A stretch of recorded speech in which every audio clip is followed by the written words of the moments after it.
देश भर में कोविड-19 का कहर जारी है और आए दिन इसके चपेट में लाखों लोग आ रहे हैं। कई लोग इस वायरस से लड़कर खुद को बचा ले रहे हैं और कुछ ही दिन में ठीक भी हो जा रहे हैं। तो वहीं कई ऐसे भी हैं जिनकी इस वायरस से जान चली जा रही है या उन्हें ठीक होने में बहुत वक्त लग रहा है।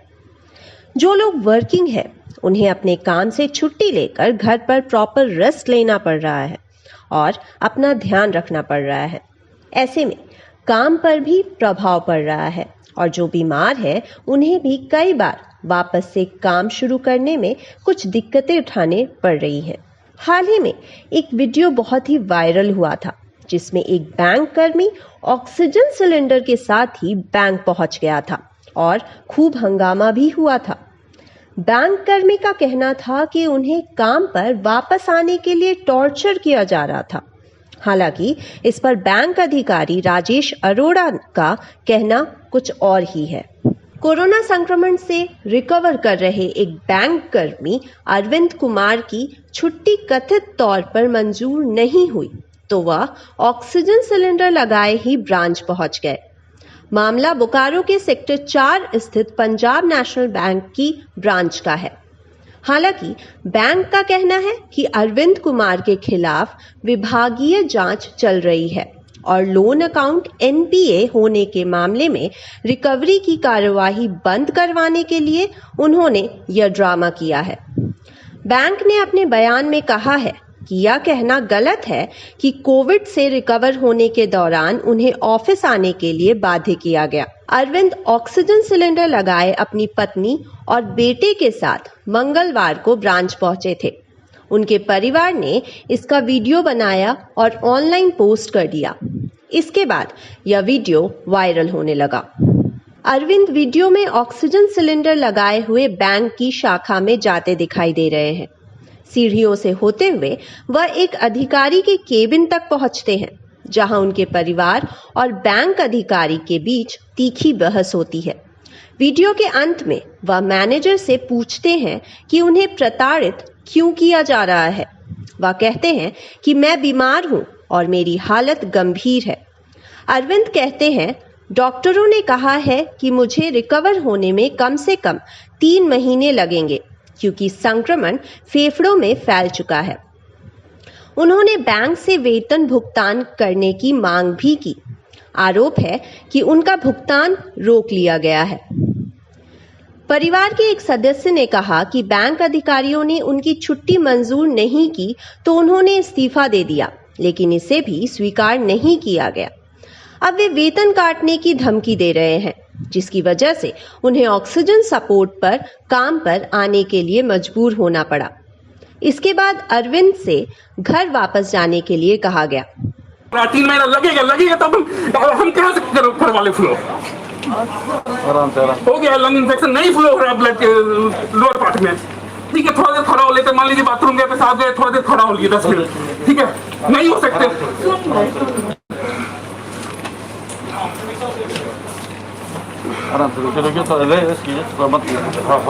नहीं, हम आज तो ये क्लोज करवा के जाएंगे। आज देखते हैं कि कैसे ये कर दो तुम। आज जबरदस्ती का तंग किया जा रहा है, जबरदस्ती का मेरे खिलाफ चार्जेस लगाया जा रहा है जानबूझ करके। ये एजीएम, ये एचआरडी का मैनेजर जानबूझ के चार्जेस, मेरा तनख्वाह रोक दिया जा रहा है। कहीं पर भी नहीं लिखा है कि मेरा पूरा सैलरी काट देगी। क्यों किया जा रहा है मेरे साथ ऐसा?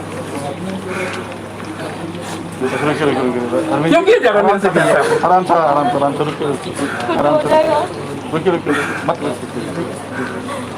हम अच्छा प्यार से कह रहे हैं, ये 3 महीना हो गया, ठीक है, कुछ पैसा काट लीजिए, दे दीजिए, मेरा भी फैमिली अपना चलेगा। अरे जब हम काम नहीं कर रहे थे हम पैसा मांगने आए क्या? हमने कहा ना कि भाई छोड़ता हमको नहीं काम कर रहे, नहीं काम कर रहे हैं। भिखारी ऑर्गेनाइजेशन में भिखारी है साले। औकात बताने, वो कौन सी उनको औकात बता रही थी कि मेरा ये है वो है।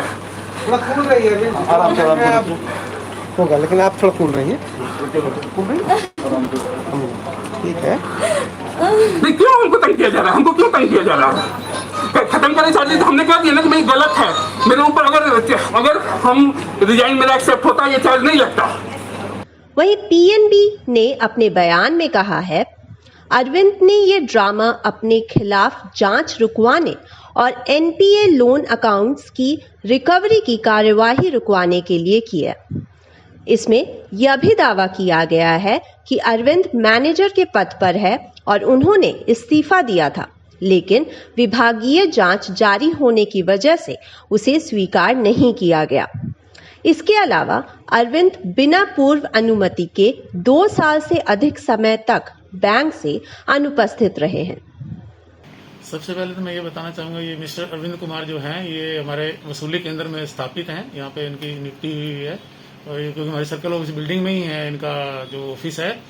और पिछले जो मैं यहाँ पे 2 साल से मैं यहाँ सर्किल हेड के तौर पे हूँ, काम कर रहा हूँ। तो इस 2 साल में ये लगभग हर टाइम ये अनुपस्थित ही रहे हैं।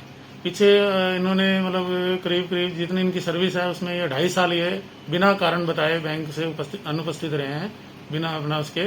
और इनको फिर बार बार हमने ये कहा कि आप बताएं, तो इन्होंने बीच में रिजाइन भी दिया था, हालांकि कि बैंक की मैं नौकरी नहीं करना चाहता हूं।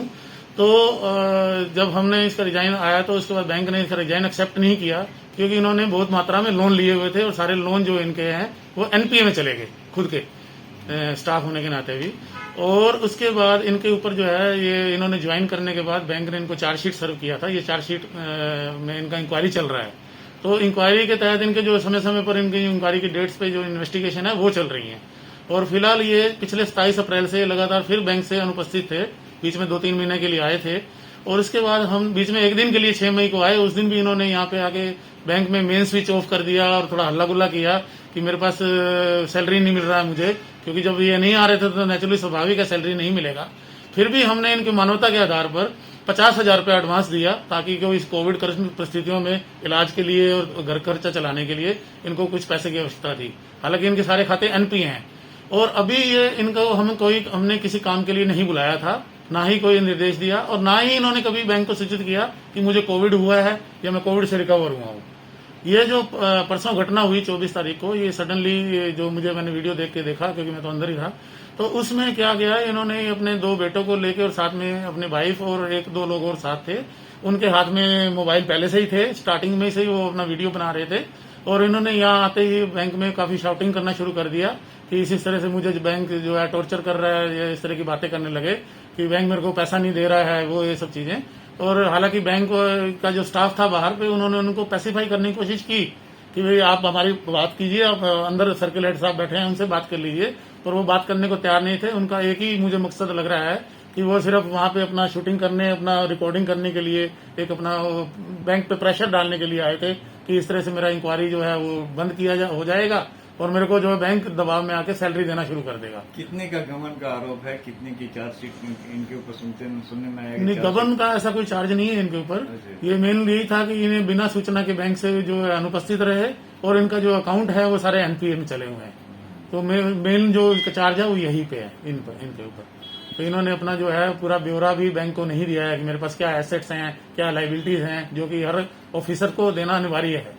तो इन सब चीजों को लेकर इनके ऊपर चार्ज चल रहा है। पूरी परिस्थिति को देखकर आप एक बैंक कर्मचारी की इस हरकत को आप किस रूप में देखते हैं? ये एक तो बड़ी शोभनीय घटना है। कोई भी बैंक कर्मचारी जो हमारा एम्प्लॉयर है, उसकी जिसकी रोजी रोटी हम खाते हैं, उन्हीं का हम दुष्प्रचार करके पब्लिक में रेपुटेशन बैंक का खराब कर रहे हैं।